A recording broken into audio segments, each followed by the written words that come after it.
Hello, everyone, and welcome to another episode of Dream Oracle for You. I was just about to say another episode of Lay Love Down because we're all from Lay Love Down. So that's why the pause there. We're all from Lay Love Down. Anyway, let's try that again. Hello, everyone. Welcome to another episode of Dream Oracle for You. This is episode 12, and I am your host with my co-host, Biliana. And we have a very special guest today, another Sarah. She's also amazing, a wonderful old soul. And today's topic is about lucid dreaming. And as I've already said, the three of us know each other through Lay Love Down. And with that, I'm going to first ask Biliana if she wants to say anything. And then Sarah, you'll just jump in to please introduce yourself so the audience gets to know you a little better before we dive into lucid dreams. Thanks, Sarah. And this is going to be confusing, Sarah and Sarah. But yeah, thank you for joining us. This is exciting. It's our first guest, and yeah, we're super excited to just have a conversation about dreams, lucid dreaming, anything that comes up. We'll just let it flow naturally, just kind of like Sarah and I, how we just have conversations. We don't know where it's going to go. We start like, oh, we'll just have a general conversation, maybe 20 minutes, half an hour. It turns into an hour and a half the other day. So it's quite fun. So, and that's how conversations and sharing should be. It shouldn't be like very scheduled and yeah, too rehearsed, I guess. So yeah, we'll just let it flow. So if you want to start off just with your background and yeah, anything you would like to say about yourself, and then we'll just go from there. Sure, thank you.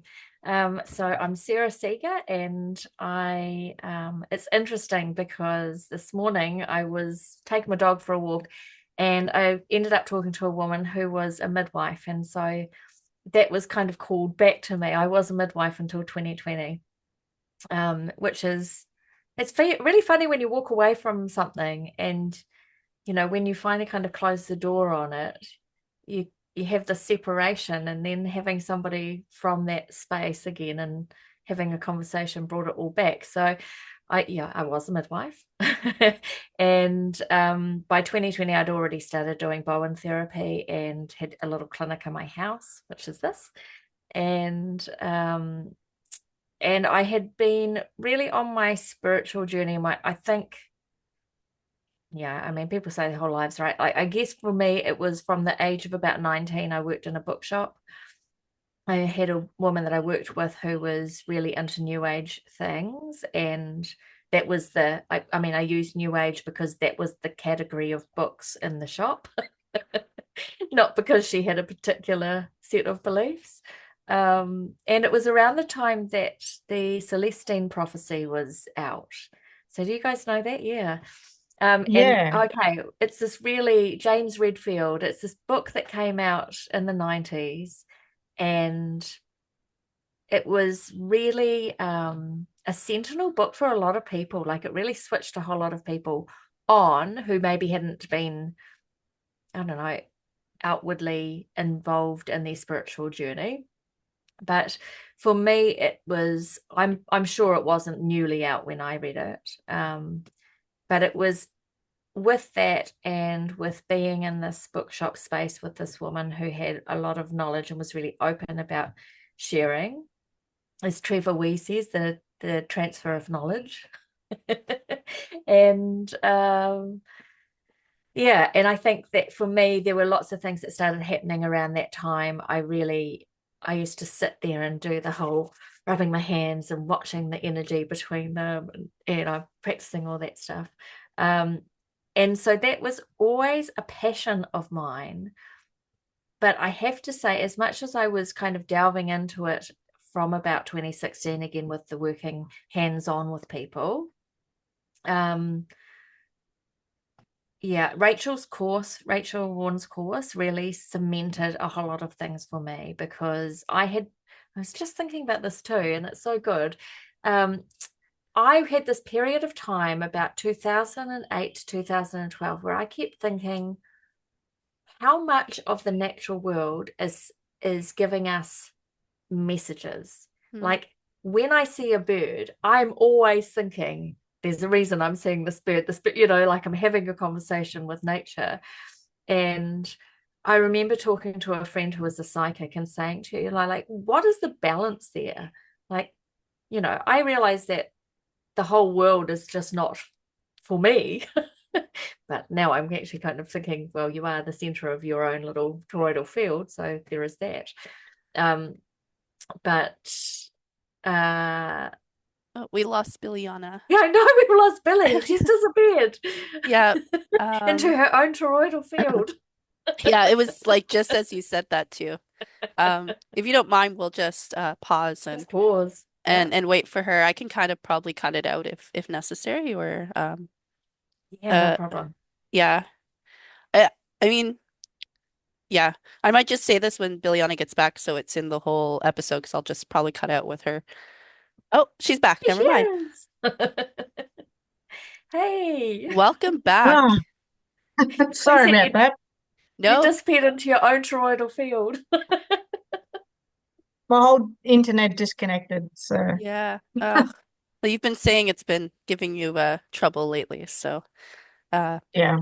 so before Sarah, you continue on with your intro, I just wanted to point out something you were talking about how it's like nature has so many messages and things that to offer in a natural way, I guess. So the thing that popped in my head when you were talking about that is that dreams are natural. So dreams are a part of nature, and it kind of just ties in really nicely to our podcast and looking for those messages in dreams, which we're definitely going to learn a lot about tonight and dive into that. So anyway, back to Absolutely. you of Well, after our technical difficulty there. yeah, no, I mean, exactly that. I was like, where is the balance? Like, where, because I was like, how do I live in the world and see that I'm having this relationship with nature? Um, but how do I manage to operate in the world where nobody else necessarily is, or no one's talking about it? Um, and so, yeah, I guess I was still kind of like one foot in both camps at that stage. And then as life has progressed, I've just really flung myself entirely into my spiritual path and my healing work, and that's where I'm just mostly want to be. Um, but yeah, exactly that. I feel like nature is a dimensional kind of space, right? I mean, like everything is, but there's an aspect of nature that it is a shared experience. Like we can all see the tree, but we're not necessarily all having the relationship with the tree.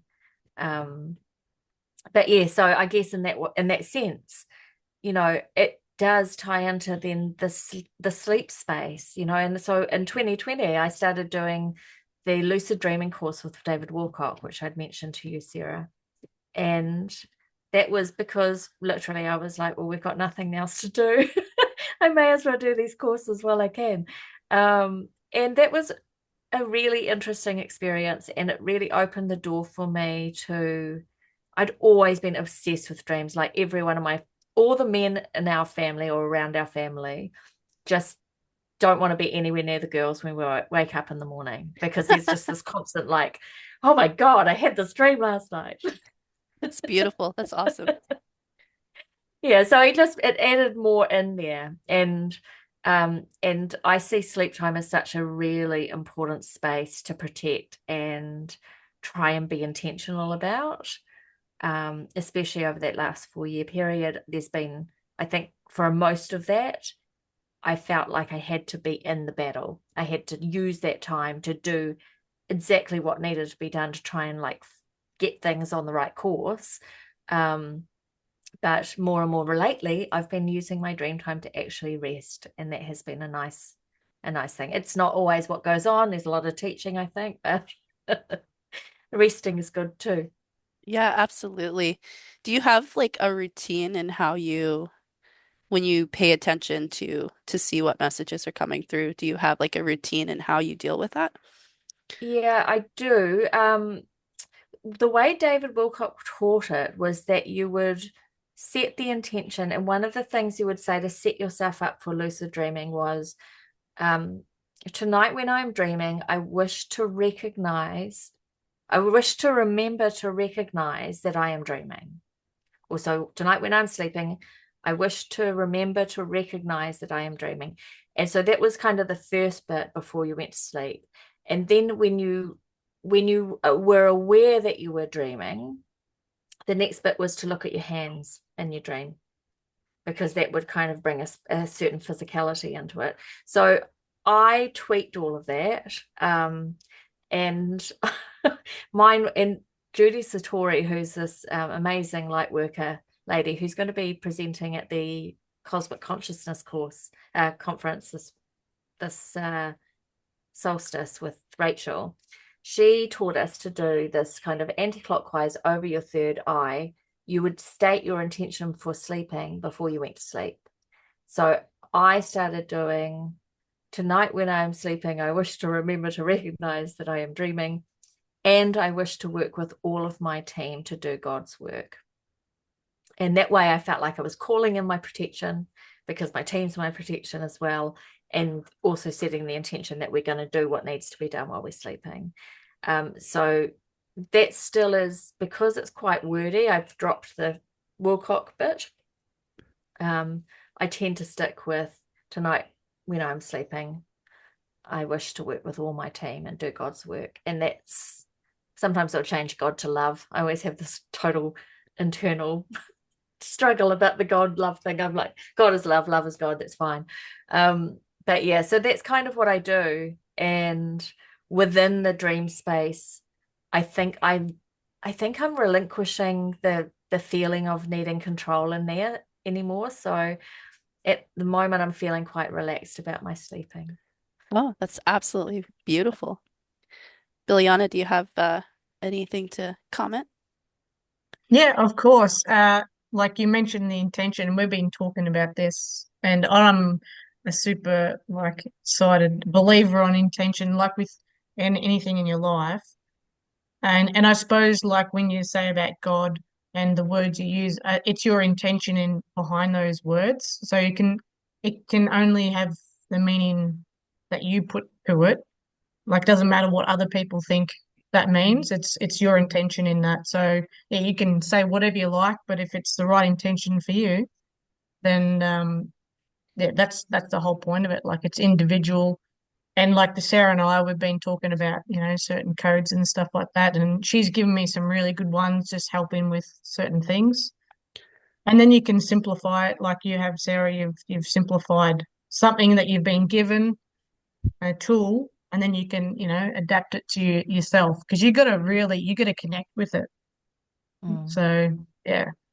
Yeah, absolutely. And I'm happy that you mentioned the kind of whatever you call it, whether it's God, source, creator, whatever the intent that you put to this being that is there to give us unconditional love.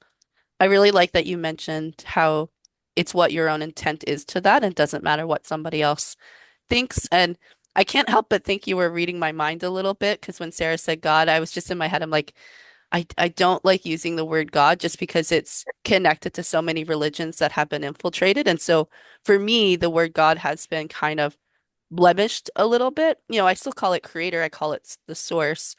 And that makes me feel comfortable. But again, that's personal. And for you, Sarah, like saying God really works for you. We're talking about the same being, so it doesn't really matter because it's about that intent. So yeah, I don't know, Billy, were you tapping in there? Yeah, probably. So, and the same with like love. That probably people have got different interpretations of love, but I suppose, unconditional love, there's no boundaries to it. It's you don't expect anything in return. Like you're just giving something to make this world a better place. And so if you come it from a space like that, that's the most important thing, I think. So Mm. yeah. Yeah, I always think, like when I'm connecting to source, the source is the unified field of love. That's where we all are in a unified way. So I'm thinking, well, I just want to connect into that. I want to be in the flow of unconditional love. And then I want to be that for Mother Earth. And I want to also receive, well, because that's what I feel like she brings. So Yeah, I do. I just kind of go into that like God is love, love is God. I went to one Christian meetup at high school, and I just started a new school in my last year. And I thought, oh, I'll go along. I had a few friends that were there. And I went in, and the first thing the guy said was, God is love and love is God. And I was like, that's all I need. See you later. It's beautiful. Because it's that simple. Like we don't need to overcomplicate. Like it's that simple with life. Yeah. But I suppose the lessons are a lot more complicated. But yeah, the principles, I guess, of life, like natural law and that sort of stuff, it's really simple. Yeah, so it's just kind of getting through all the other stuff, just waiting for that to yeah, keep it simple. Yeah, and Um, oh, yeah, sorry. you guys. No, you Yeah, go, you go. I was just going to say to that where, sometimes it's not simple. Something I've learned recently is, we are the creators of our own reality.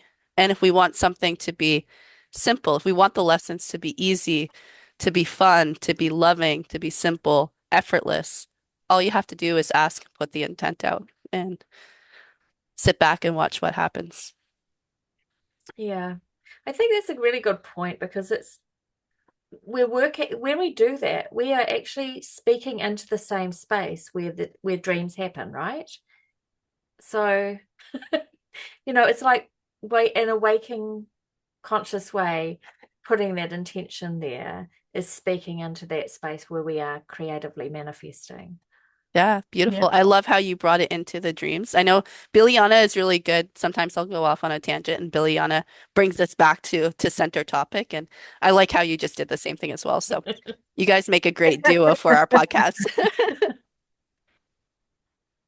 Did I was going to ask, was there any other lessons, I guess, or tools that you got from the course that you did for lucid dreaming? Yeah, I think I have to say his course was like every Monday at like because he was in the States, it was like 6 o'clock until like 12 o'clock. It was like 5 to 6 hours sometimes. So there was a lot of content and not a lot stuck. Um, but one thing that I did enjoy was, and it probably fits with a lot of dream books that are written anyway, is about what the symbolism of things was. And it was all around feeling. So, the symbolism of water is emotion.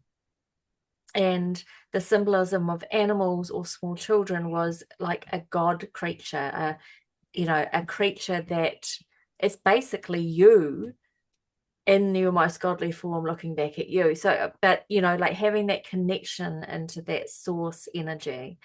And so there were bits and pieces like that I really found helpful. The biggest thing probably was around the teaching about the time between you falling, being awake and falling asleep, and being asleep and waking up.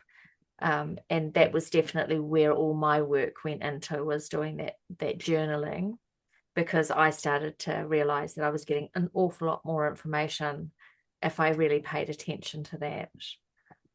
Yeah. Yeah, cool. Well, that's good that you mentioned journaling. So I started doing that just like when I wake up or even just during the day, and I found that would help like process information and yeah, and Sarah and I have talked about this. Like I pay more attention to how I feel in a dream, whereas she pays more attention to the symbols. I think it's probably I haven't tapped into the different type of symbols that appear in my dreams.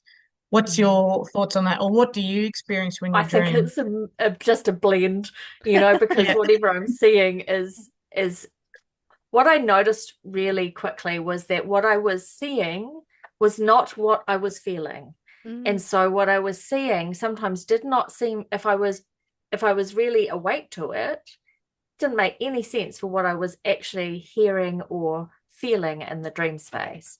So what I kind of started to think was they're they're throwing up pictures, or I'm throwing up pictures on a screen for myself, because that's kind of keeping my active mind busy, or my conscious mind busy while I'm able to receive at a subconscious level all of the actual information. But certainly, like, I would have tidal waves, Mm. like be there and there's this huge wall of water coming, and I'm like, well, that's clearly feeling a lot of emotion.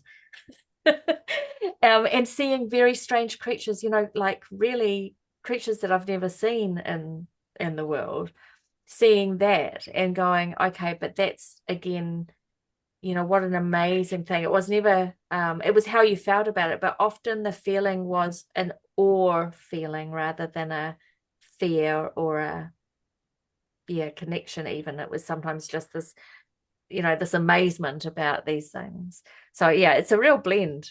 I do feel like I have to Yeah. have like the pictures to just keep me busy.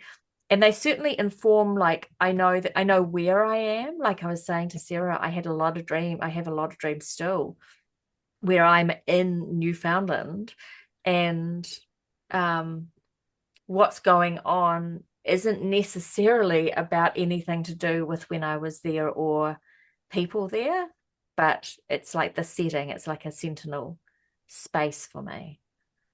Yeah, maybe it's Yeah. like a Yeah, safe that's cool. safe place, perhaps. I don't Or think so. It was not a safe place for me. uh, uh, No, I mean only but because of maybe in my a different experience. timeline, right? Absolutely, yeah.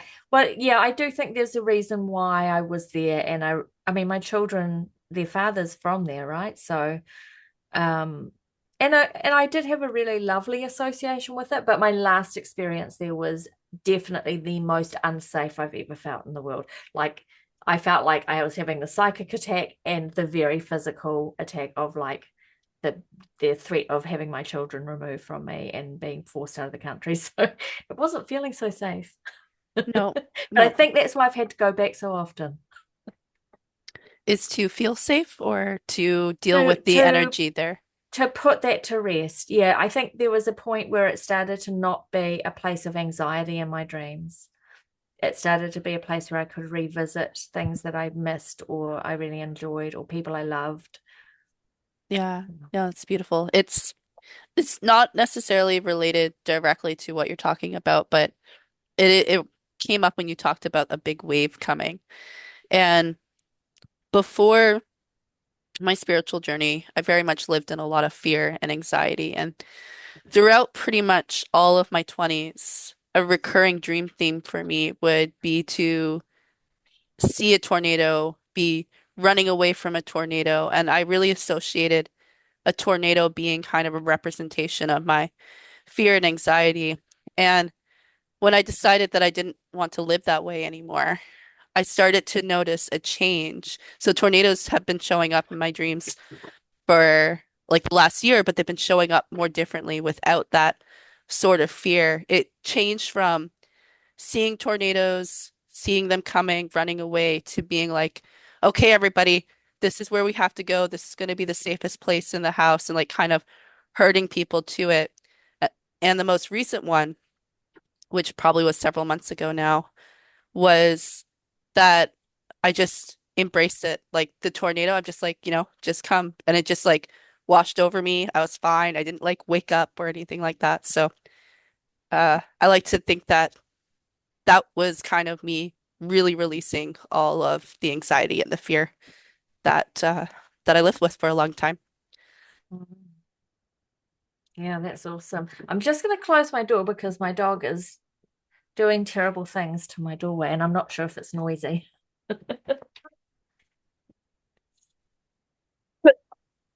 Huh. Oh shoot, was I unmuted for that? Darn it. That's right. We can get rid of this part anyway.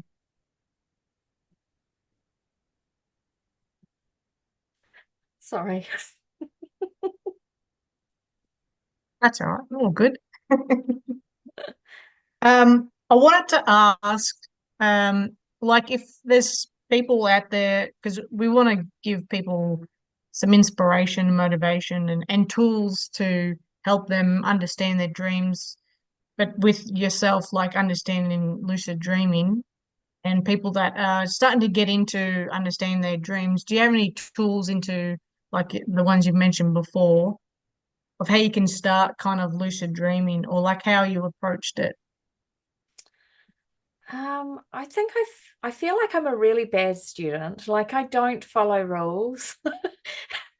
So I don't know that, when other people talk about lucid dreaming, I'm sure they're doing a better job of it. But for me, I think the really big thing was having the intention that before I went to sleep, setting that intention was everything, because that would really set me up. Like I've never had a bad dream. I've had dreams that weren't very nice and they were showing me things that weren't very nice, but I've never felt overwhelmed. I haven't woken up crying, that kind of thing, since I started setting my own intention for sleep. And um, and I do think that when there's trauma and when things have been done and there's stuff hidden within, it's gonna try and come out in your dreams. Um, so you do want to have like an intention for that to happen gently. Like we can ask, like what you said, Sarah, before. If things are overwhelming, you just have to ask for what you want. And I think that's a really hard thing for people to even know what it is they want. So yeah, I think you can use that. You can create whatever little ritual you want about it, and set that up for yourself. But ask for what you want and take the time to understand what it is that you do want. So, and that just applies to everything. And then, grab what you get when you're waking up. Try and hold on to the information, write it down, because 100% you will get information that will not make sense necessarily on the day, but in time you'll be able to go, I remember when that happened and now that makes sense to me. Because I do feel like prophecy and stuff like that happens in your waking, that little period of waking all the time. And prophecy is never like straightforward. They're never like, this is what's going to happen on this date and at this time. So yeah, so that's my only advice, really. I think everybody needs to figure out for themselves what it is they want from it and ask for that. No, that's beautiful. And I have like a Yeah. couple different angles where I want to just continue that conversation. I think I want to start with the setting the intention of what you do want. And I remember when I decided that I didn't want to live in fear and anxiety, I realized that by saying that, I was saying what I don't want. And people are really good about saying what they don't want. And if you know of the law of attraction, the universe actually doesn't understand the don't want. It just understands, oh, you don't want to live in fear and anxiety. You want more fear and anxiety. And so it'll throw more of that back at you. So it takes extra effort and time to be creative to actually define what you do want. So for me, I actually had a book, and it's funny, it's just a little notebook, and on the front it says life is beautiful. And I wrote down, I started to define what I wanted my life to look like, what I wanted to experience. And for not wanting fear or anxiety, you have to kind of think of like the positive spin on that. And so one way would be like, I want to live a life full of love and adventure, for example, would be one way to kind of do that. Um, so I'll leave the floor open if anybody wants to add to that, but the topic about prophecy is also something that I'm curious about. Yeah. No, I like that. I don't know if either of you have spoken to Narita, like, or even done her um frequency activation and her shift, and then the script that she does, and like through the journal, it's pretty much sets out like how you can rewrite your story, basically, or what you're telling yourself, and rewrite it in a more positive way that's going to influence your life positively. And yeah, it's so you're so right about you not focusing on the things you don't want. So like I don't want people that are negative. You gotta like say, I want people that light me up or that align with my views. So then when you meet people and they don't align with it, that you're just not gonna really connect with them, or you're just kind of like, oh, all right, see you later. And then you're gonna really focus on the people that really connect with you. So I really like that. That's really good. And it's I suppose it tie in with dreams, tying in with that. Like when you put your intention in with your dreams, is I want to dream about this, or I want to figure this out um in my life, like like with your business or anything like that, and it will come through your dreams in the way that is aligned with you. So you won't have your nightmares and that sort of stuff because you're coming from a place of empowerment rather than from fear. Yeah. Yeah, I actually and I'm going to take that a step further. Um, I think we have to speak from the feeling aspect as well, because I know before I met my husband, and I'd been waiting a long time to meet this husband, and I'd been doing all the things, preparing myself. I knew that I couldn't get into a relationship with somebody that was the right person if I filled my space with people who were the wrong people. So there was that, in the time that I was before I met him. But I read this book. Somebody gave me a book, and I can't remember what his name was David somebody. And it was basically how to attract your partner. And what it came down to was, rather than making the list about what you want from them or what you want them to be, just forget that. Don't stop trying to put rules around it. Work on what you want to feel. And I realized, oh, that's so big for me. I wanted to feel like a good person in my relationship, because my previous marriage, I'd felt like a bad person. I wanted to feel good. I wanted to love that person. I wanted them to know that I loved them, and that would be the feeling that would set everything up.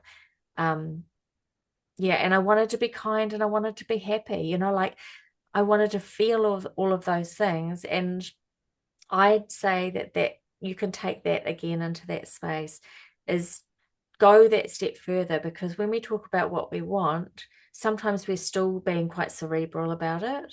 But what we can attract is exactly like Sarah said. When we say what we don't want, what happens in the energy of that is the energy of the feeling is the great attractor. So if the energy of the feeling that you're setting up is the thing that you want to feel, it's going to be a lot simpler. It just makes everything a bit tidier. I Yeah. like that you I love connected. it. Yeah, I was gonna say I like that you connected that to energy because I often use the law of attraction and I say like, oh, if you say I don't want, that's the universe doesn't understand I don't want. But I really like the way you've put it, which makes a whole lot more sense than just the words. It's the energy behind the words, I guess, which is Yeah. really Because cool. I think you get really mixed up with the words. That's another thing for people, is don't get hung up on how it sounds. Like, you have lots of time to work it out. And I've got certain things that I say for, I do a protection around me, and then I go through everyone in the family. It's quite time consuming, and the animals and everybody else. And I found the words that work for me. Now, I've sat through ceremonies or like things that we've done out in nature where we have gone through, and the person who's leading it has spoken. They've tried to be specific about every single entity that we want to work with. That's an exhausting list. Like, make it easy on yourself, but also just say whatever you want, and then you can refine that. Because don't get stuck and think, I can't use my words because it doesn't sound like it flows well. It will get there.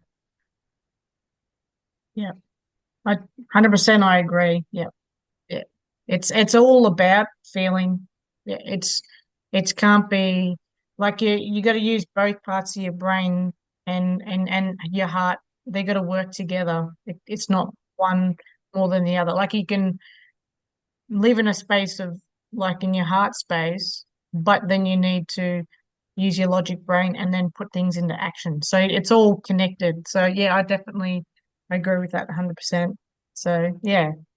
Um, did you want to add anything, Sarah? Greenie?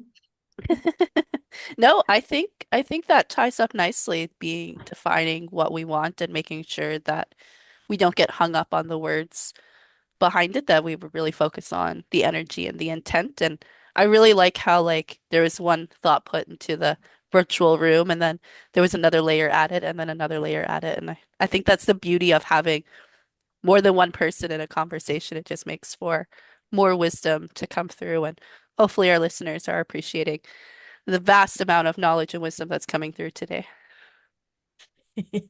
Yeah, and I love that too. Like it's like when we're talking and I go, oh yeah, I think we can even get closer to the point of what we're really trying to get to because as we're speaking it, we're just refining, just like we would say that to other people. Yeah. Yeah. Yeah, cool. I want to bring it back to dreams, obviously, because that's our topic. But everything is relevant. What we're talking about, it's so relevant to our dreams because when you're asleep, when you're awake, it's the same. It's all still part of who we are. So, is there any dreams that I suppose that you've had that have impacted your life in a good way, in a bad way, but like a real Yep, I'm trying to think of yeah, a positive one because the first one that came in is not a great one, and I don't want to use that. you can if you like, because it's good to, get a bit of a contrast and maybe how you dealt with it as well, or how Yeah. put it into your life and Yeah, and we I- our last episode was all about nightmares and bad dreams as well. So this kind of would follow Okay. along with that as well. So it's okay. Yeah. Um, so yes, and I think the prophecy that happens with dreams is so important. So like, okay, one of the best ones I've got from when I was a kid was my parents were still together, but they weren't, it was obviously not a happy pairing at that point. And I must have been about 6 or 7. And my grandmother had this rest home out kind of quite far from where we lived, but she had this pool. So in the summer, sometimes after school, dad would get us in the car and 45 minutes later he'd turn up and we'd drive out to her place and we'd go for a swim in the pool. So I had this, it was where I learnt to swim, like it was a very big part of my life at the time. And from the pool, which was down on a lower level, you'd look back up at the house and it had this kind of gazebo-y thing, like columns along a red paved driveway and where you'd park and it had like a wooden structure where it had kind of eaves over the top. Um, so it was just to me, I just had this very kind of strong association with this place. And one night I had a dream and I saw myself and my brother in the pool. And I remember looking up and seeing my mum with a man that wasn't my father. And they were like, not, kissing, but they were cuddling, like they were clearly together. And I remember being very upset, very upset. Now, I don't think that that could have been, yeah, I mean, there's just no way. Like, there was no way that was a memory or anything. That could only be a premonition because then, when I was about 10, my parents had been separated for a couple of years. I was down in the pool, I looked up, and my mum was with her partner, Adrian, and I was very upset. I didn't like my mum being with anyone except for my dad, even though it was terrible for them. But yeah, so that was I think that might be the first, I think that might be the first time that I really thought, oh heck, you know, there's something going on here. Because to me, the way that I explained it to myself at the time was it was deja vu. Yeah. So yeah, that was an interesting one. Yeah, yes. I get a lot of deja vu. it's funny you bring that up because I had a similar situation what was that, a week ago or so? And it was my fiance's little sister's birthday the next day. And my dream that night, I had dreamt, no, it's weird, we were in a different place, but I was dreaming about showing up to her birthday, giving her a hug, and just really interacting. And then I went to her mother to go give her a hug. And I went to go hug the mother, and the mother's like, no, no, no, or just a really quick hug. I'm feeling under the weather. I'm not feeling so great. So the next day at the actual birthday or whatnot, or just before the birthday, they happen to live across the street, so I can run into them quite easily. And happened to run into her. I was like, oh, how are things going? She's like, oh, I'm feeling a little under the weather. And I was like, oh, that's creepy. So I had literally like kind of dreamt about her being not feeling well for the birthday. So that was quite interesting. Yeah, that's cool. Yeah, wow. Oh, that's interesting. Yeah, cool. Do you have any other dreams that you've had that you can say in positive dreams that have maybe influenced your life a little bit or are still quite vivid to this day that you'd like to Um, share? I think I think I've had so there's so many dreams. Um, Yeah. I had one thing like when I was pregnant, I had a lot of very intense dreaming. That was really when I became pregnant, and I'm sure that when you become, when you are going through that process, you're opening a portal, right? So you basically have got access to a whole lot of things. But the weirdest thing about the dreams that I'd have when I was having my son, because I didn't know what I was having, whether it would be a boy or a girl, and every dream that I had would be my son would be a girl, but at first time it was an Indian girl, then it was a Chinese girl. And it was, like the feeling of the dream was always happiness, but it was just so funny that it kept showing up as something that really was, never going to be possible. Well, not in this lifetime, right? So the Yeah, first well, thing that that's a good point. the first thing that came to my mind, I'm like, well, you're probably bringing in an older soul that has lived various different lives. And so it was kind of showing you like, oh, this is one area where they had a lifetime. This is another area where they had a lifetime. Yeah, maybe, hey. Although, Yeah. yeah, my Rachel said that he's an alien, so I'm not sure. Mind you, we're all aliens, so who knows? Yeah, right? That's the But same thing. yeah, I had the same thing come through as well, like his past lives, possibly. Yeah. yeah, that makes a whole lot of sense to me, actually. Yeah. Yeah, Yeah. definitely. Mm. Cool. Yeah, Did you and I have any had, other questions, Sarah? Sorry. I've just been really enjoying this conversation and not knowing where it's going to go, what direction. And I was looking at the time, like, I don't even know when we started, but I feel the conversation, at least in my mind, we still have a place to go. So, uh, yeah, what do you want to I talk about wanted to next? talk about. Did you talk about the hags?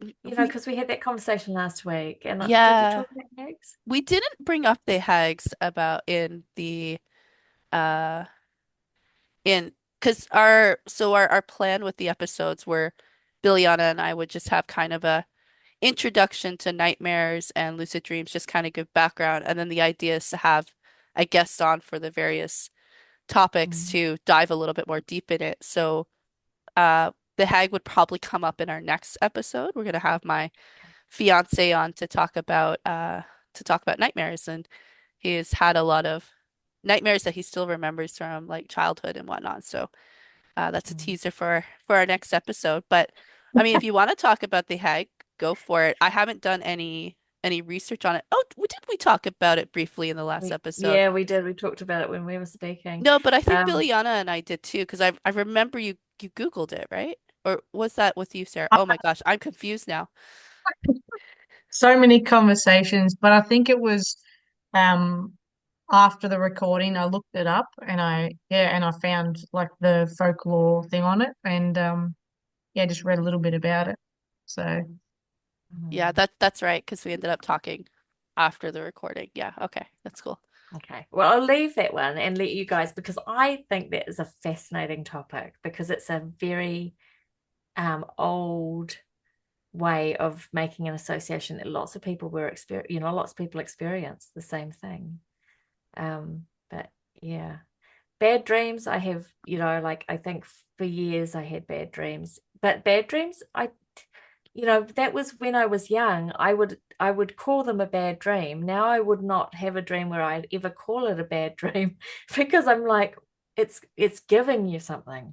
Mm. So I've definitely had more and more of those dreams where I've had an experience of seeing a partner cheating or something, and that's been a precursor to finding out that that was happening, or so it's just really like opening that doorway to let information through that in a conscious way you're not really wanting to receive. Yeah, and it almost is like it's almost like a spoiler. This is coming. How do you feel about it? And it gives you time to like digest it instead of it happening, and then you're like whoosh, and you just got to deal with what comes Yeah. at you.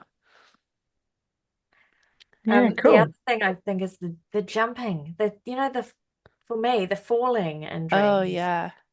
For years, that was such a big aspect of my dreaming was this constant falling or being climbing up really high and then knowing I have to get down and suddenly it's like exponentially higher. And then doing the whole kind of like trying to do a sensible way down and then falling and then Oh, landing and not having any problems. But it's just the weirdest sensation to be experiencing in a dream. Yeah, that is very interesting. I don't think I've ever had I've not had a dream where I'm falling, but I've had a dream where I'm like floating, where I can actually kind of glide and go places or whatnot for at least a little bit. Which is funny because Juliana, last episode we talked a little bit. We just touched on lucid dreaming just a little bit, but we didn't want to spoil too much for today. And until this conversation right now, I totally forgot that I had this sort of dream because we were talking about, and maybe we can hear your thoughts on this, Sarah, other Sarah, um, is we were talking about what the bar is for something to be classified as a lucid dream.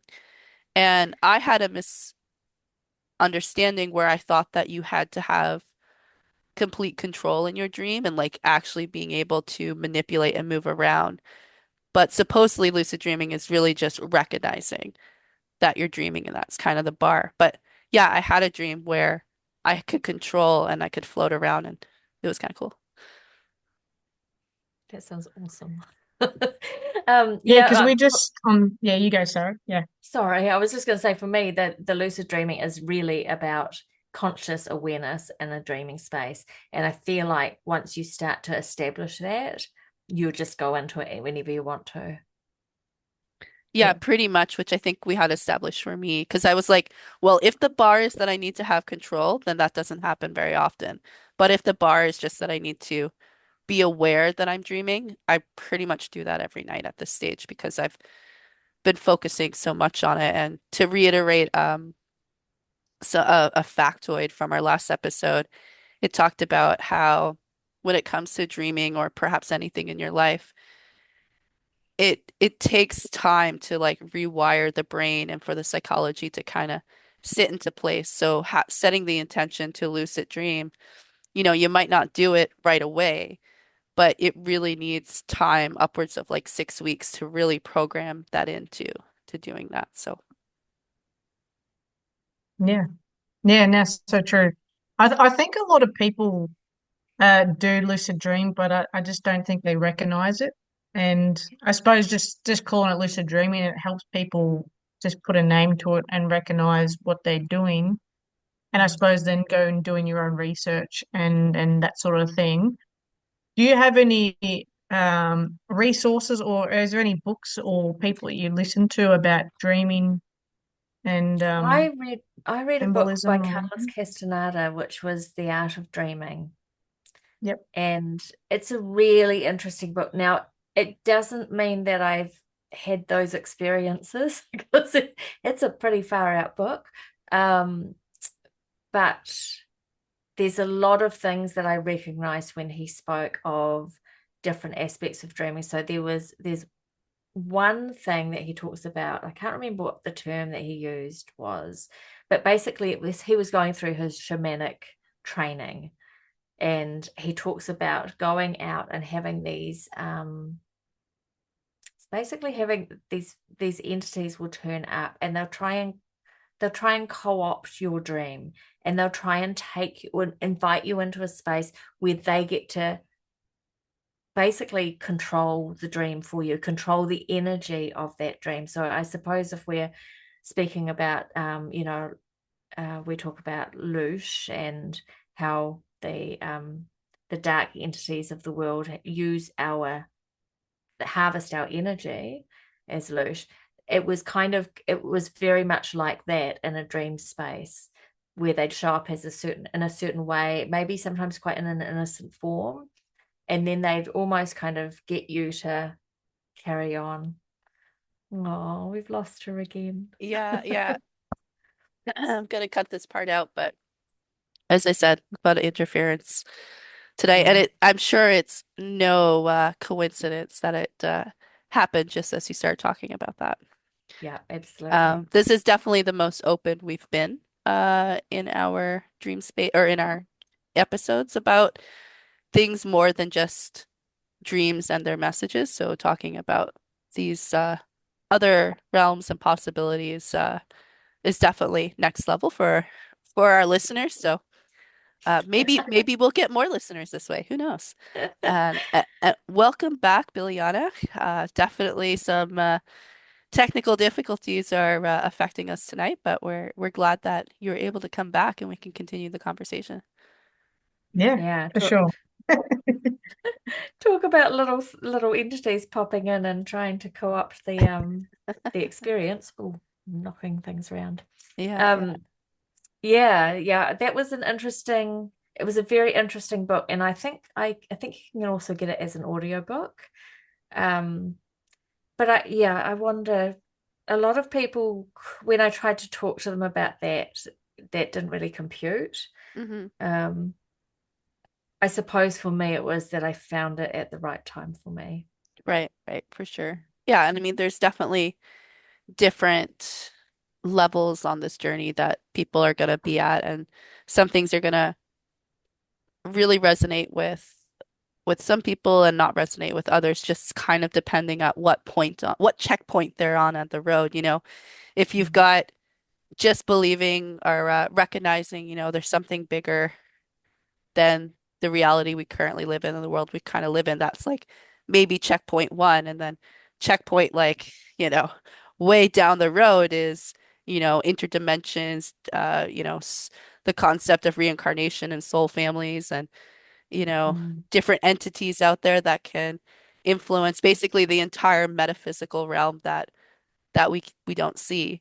And sometimes that's just a little too far for some people, but you know, it is what it is, and I'm enjoying the conversation. I love talking about these things. It's we don't really know, you know, we we have our ideas, but the fact is that we really are our existence in this 3D realm is so limited based on our senses and you know just what we can feel, see, and touch sort of thing. And you know, really we only use about what 10% of our brain. So what's the other 90% doing? And what takes up that space? And what, you know, what is it that we're not seeing or not picking up because we are programmed not to use the full capacity of our brain? mm, Yeah, yeah. So yeah, I agree with that.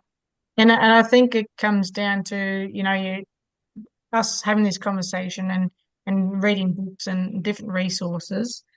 It you sorry, you bring it back to, I suppose, finding your own truth.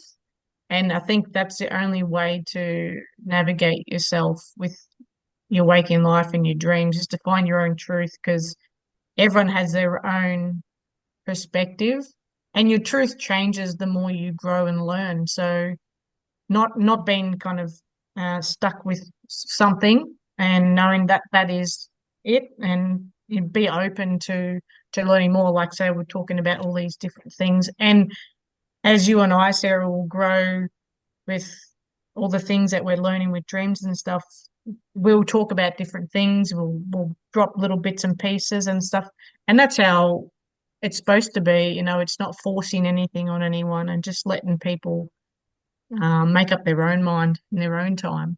So yeah, it's just putting it out there for people take it or leave it.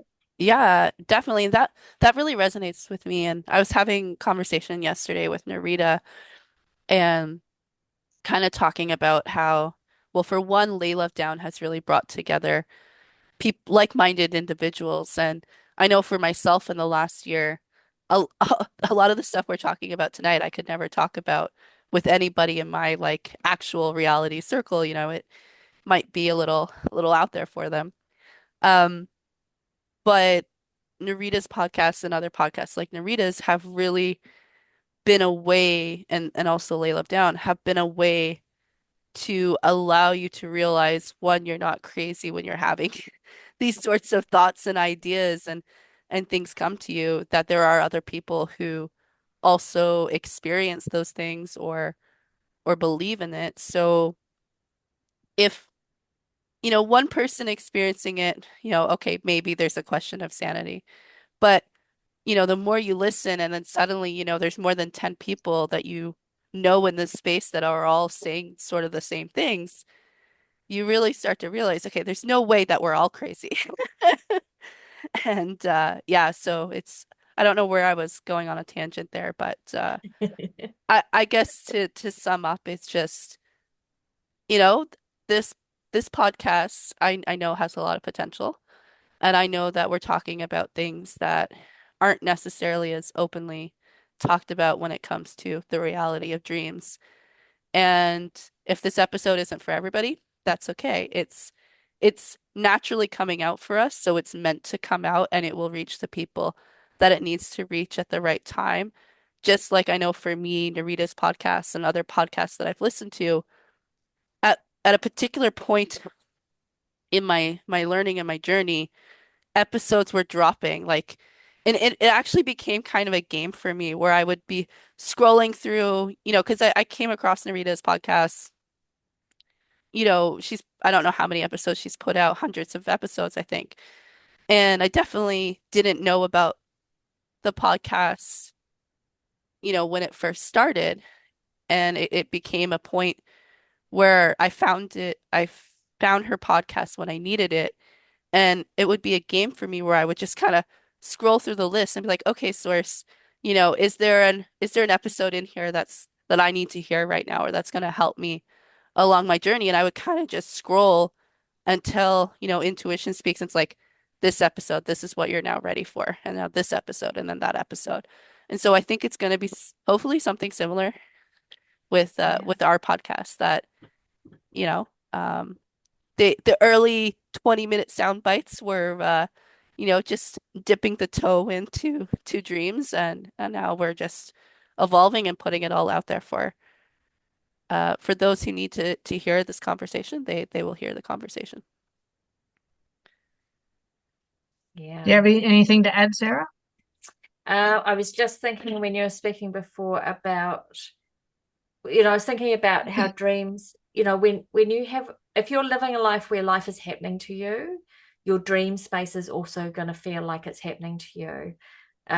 When you're starting to be intentional about how you're living your life, then your dream space is an extension of that. So use it for what you want. And I really loved, I just listened to Annika Lucas having an interview with, I can't remember who the guy was. It was a really hard listen. But Annika Lucas was talking about, she said at one point, she said, praying is you speaking to God, meditating is you listening to God. And I was just thinking about how when we're in our dream space, the potential that we are having a really deeper communication with ourselves is like what we have in meditation. So again, it's in that space where you can creatively manifest and ask for what you want. So I thought that was lovely. And I thought, yeah, that was the way she put that was so beautiful. And I thought that relates to dreams as well. It's like, it is love speaking to you. It might be you speaking to you, and it might be messages from God reaching you. Yeah, well, we're all one and the same, right? We're Yeah. just lots of copies and different versions of source having a human experience. I think those are Ben's words to drop another name. Um, I that connection to um oh sorry, I'm losing it now. Oh, where is it? Do. Oh, about prayers versus meditation. So that has actually really reminded me of a recent conversation I've had with a friend of mine. Um, and she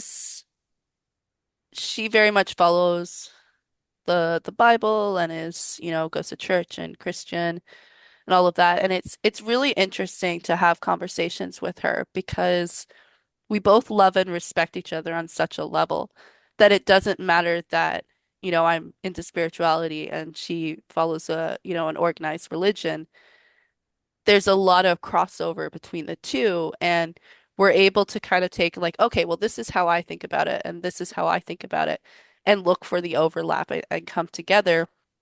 And one of the things that she's brought up, because she definitely has a relationship with Source, and churches kind of indoctrinate you to you go there, you pray, there's multiple prayers throughout a service, it's very much a one-sided conversation. And it's not even a conversation because it's one-sided. And a lot of times with prayers, people are asking for things, but sometimes you have to just sit back and listen to see what's gonna come through. And if you ask for things and those things aren't happening, they're probably not happening because you're not allowing the conversation to actually kind of unfold. Yeah, Yeah, I beautiful. like that. That's good. Do you have anything to add to that, Sarah?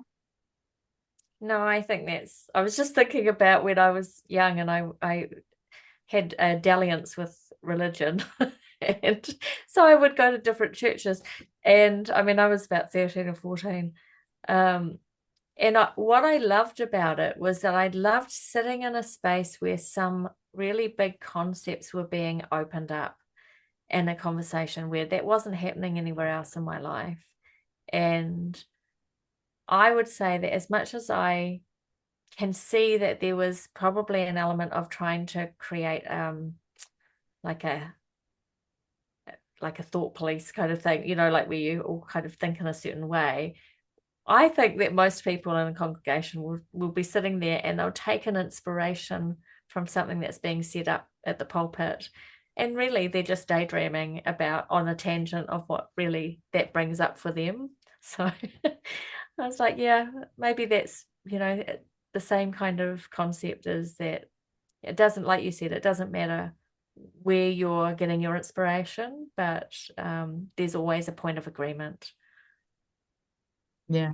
Yeah, I agree with that. Yeah, I like not going to go on about religion because we want to keep it about dreams. But yeah, I suppose, yeah, for me growing up, I was Orthodox, and then also like one side of the family, one side, Catholic. And the theme I got was just like there's no room or there's no what's the word? Focus on your own intuition, your own heart. It's like getting from a book and listening to someone standing, at the front telling you how you live your life. And I suppose with the dreams and your whole life is like it's got to be you driving it. It's got to be you and your love, your intention for yourself. And yeah, so I just didn't fit with me from the get-go. So I've been rebelling all my life. So yeah, and that's why I pay a lot of attention to my dreams because I realize that they change a lot when I'm changing. So I had a lot of dreams. I used to be a rock climbing guide, and I had a lot of dreams around rock climbing because I wasn't a negative dreams. I suppose it was just when I was very anxious about my job and that sort of stuff. So, and then as I got older, I left that job and then I've just changed and evolved. I no longer have those dreams. And I suppose it's just as you empower yourself, it makes a huge difference. But you don't think of them as they're bad or anything, but like it's just your way of evolving. And yeah, that's why it's good to focus on both. And yeah, that's why I've spoken to people about, do they dream? And they say yes. And I'm like, oh, what do you think about your dreams? Some say they don't really care too much, or dreams are just a dream. But they describe their dreams really like they're very vivid. So they remember them, but they just don't feel like they're anything important. So if we can just like emphasize there's something to your dream, but it's a journey and you can just figure it out in your own time. So yeah, Yeah, I Yeah. love that's all that. I'd say. Yeah, no, I love that you're slowly planting the seeds because even just having that conversation with somebody to ask them, well, what do you think of your dreams? Mm. Yeah. Sorry about that. Yeah, just having that conversation, you're you've planted the seed and they're already gonna start to think about it. And it might not, it takes time for a seed to grow. We've talked about letting the seeds sizzle. Just no, simmer. Simmer is the word.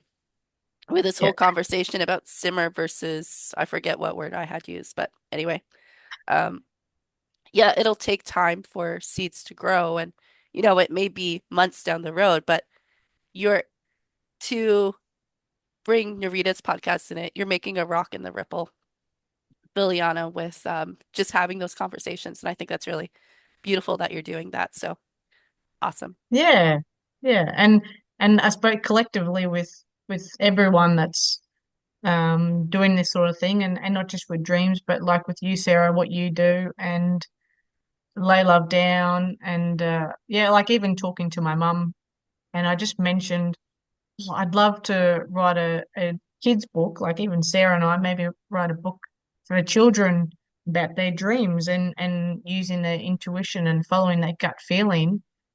And my mum says, "Oh, I found a dream book in the library the other day, and no, it was my nephew found it and picked it up, and he wanted her to read it." And I was like, "What are the chances of that?" I mentioned it to her, and yeah. So it's crazy. And I was like, "That's cool, you know." The more people write these sorts of books, the better.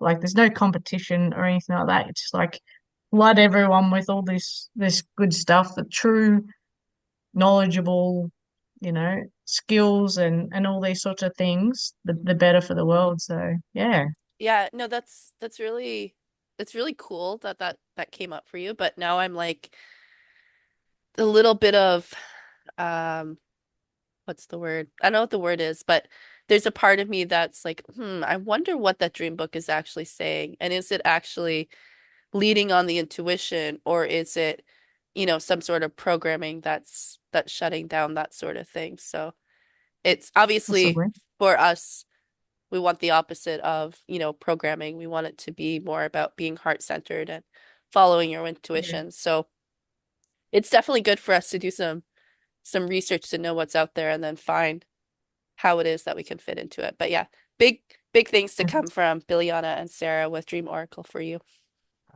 in the Yeah, Yeah. future. that's exciting. I like Do you it, have guys. anything to add, Sarah? I I feel just like was it's just Sarah thinking, and Sarah, like we're just like talking back and forth and we forget, oh no, there's a third person. oh no, I'm fulminating ideas. I was just thinking, what if this is all the dream, and at some point the whole world wakes up and we're actually in the other side of it? And Oh that would yeah. be a real good twist, wouldn't it? Well, that's a little bit of simulation theory, right? Which it's possible, Oh, There's there's possible. there's things talking Yeah. about being in the Matrix and maybe when we dream, that's the reality. Yeah, that's what I'm thinking. I'm thinking, I wonder whether we just all have to come into a bit more alignment on this side of it, and then we get to wake up and be you know, in the real world. Yeah. Yeah, it's mind-blowing to think about. And I know myself, I've gone down rabbit holes of thinking about dimensions and thinking about different timelines, and it's complex to think about because we're very limited. Again, here's the limited word in our 3D reality and the concept of time being past, present, future, and there only being three dimensions essentially here when mathematically it's up to like 10 or 11 dimensions that can exist. And me and my fiance were actually watching a YouTube video recently that talked about it kind of was explaining dimensions and the the best analogy that I felt for that I got from that for higher dimensions is the concept of like watching a movie for us. We are a three-dimensional, being watching a 2D version of a 3D reality. And so in order to go to higher level dimensional beings, it's basically just more levels of that. So it's like a four-dimensional being is basically watching a movie of us, and then a fifth dimensional is watching a movie of a fourth dimensional. But obviously the dimensions get more complex than that, but that's kind of like the basic analogy. And that's connected to dreams, Billiana, because I believe that we access other dimensions and possibly timelines when we dream. I think, and because we live in a 3D reality, and I've actually had this conversation with my fiance a little bit, because I'm like, again, planting the seeds to get him to think a little bit differently or to just expand the mind a little bit, where, you know, we live in a 3D current reality, and there are dimensions beyond this. But how are you accessing those dimensions? It's not going to be a 3D sense when you go higher and higher. It's consciousness. It's different levels of consciousness. And I think when you're dreaming, you are accessing those levels because it's not, your body is still laying in bed, but you're still having this entire experience, basically it being fed in as a movie to your brain in a higher level dimension. I don't know. It's cool to think about.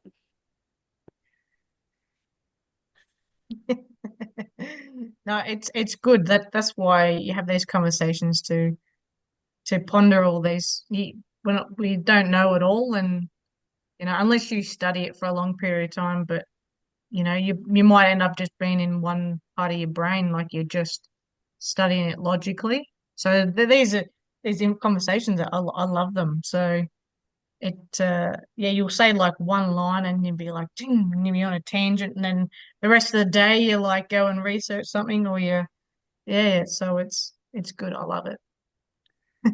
So, Sarah Seager, do you have anything that's on your heart related to dreams or lucid dreams in general? Because this today's topic is supposed to be about lucid dreams, but Yeah, I mean, really, I'm really grateful to be here and speaking to you guys. It's lots of fun. I love talking about these things. I think that lucid dreaming, we just need to maybe step away from, and this is not us, but like in a general sense, and we need to step away from these kind of structures where things have to be a certain way to be the same as what everybody else is having. We're all having a very unique experience. So go with the feeling of your dreams, and are you feeling like you have an awareness in there, and that's good enough. You don't have to achieve some great checklist that somebody else has made up. yeah, no, Yeah, that's no, that's good. Yeah. jinx. Billiana, do you have anything that's on your heart today? Oh no, I agree with Sarah. Like it's a individual journey, and even like the dream interpretation books. That there's so many. When I started looking at all these books, and we're talking about symbols earlier. That there's a definition or a meaning to a symbol. Like I straight away, I'm like, no, that doesn't resonate with me. It's like it's gotta come from me, and I don't want any ideas from other people because it's come from them. So I think just really following your own feeling, your intuition, what comes through, and not trying to find a meaning and just let it I suppose, come to you, not seek it out, but just let it, yeah, come to you. I even thought about in my journal, like if I have a symbol that really pops out or something, is to write how I felt and what I think it means, and then I can make up my own, you know, dream interpretation that's relevant to me because everyone's different.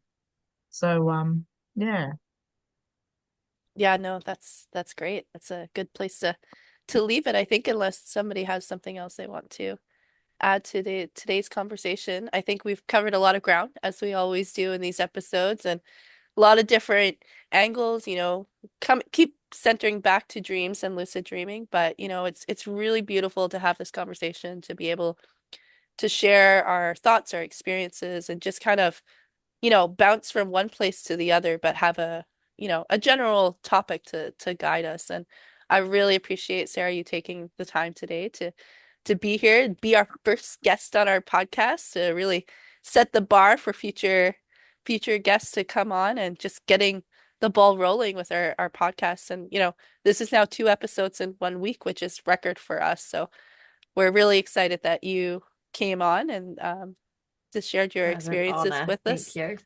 And Billiana and I have all week just texting each other back and forth like all day, like we can't wait for the next episode. We can't wait for our guests and all of this. And even when I was on Narita's podcast, it we promoted. Now this it's funny because I was talking about today's interview yesterday, but that episode's not going to be posted till Sunday. So anything that I talked about leading up to this is going to come out afterwards. But anyway, Narita wanted to know who was gonna be on our podcast, and I was like, it's like I don't want to spoil it.